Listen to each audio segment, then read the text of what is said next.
Despite North Korean leader Kim Jong-un's promises made to President Donald Trump, North Korea has moved forward with constructing a new submarine capable of carrying 3 ballistic missiles, a South Korean lawmaker has reported. Nothing has changed in North Korea, Kim Hak-yang, a representative from South Korea's opposition Liberty Korea Party, said Thursday, citing sources from the Defense Ministry, Yonhap news agency reported.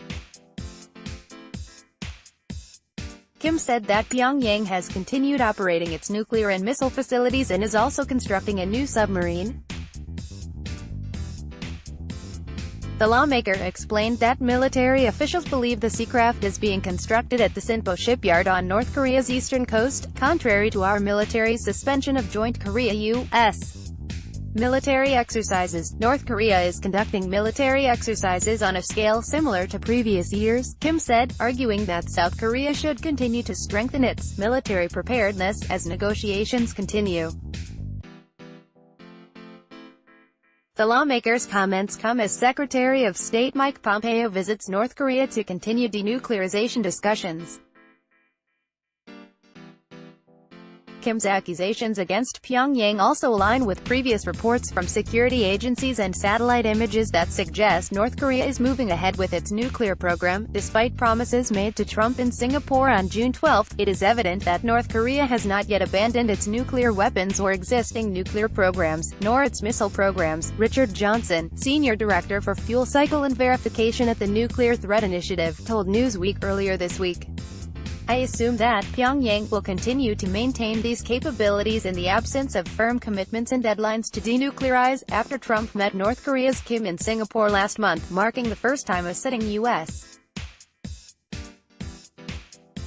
president has ever met with the head of the North Korea government, the U.S. president hailed the summit as a success, suggesting the nuclear threat was eliminated.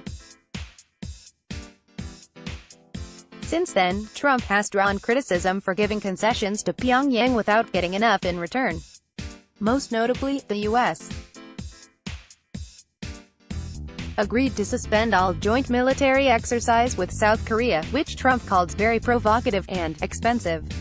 South Korean leaders publicly supported the decision as a step toward peace, but many in the U.S. have criticized the move as an unnecessary concession to Chairman Kim.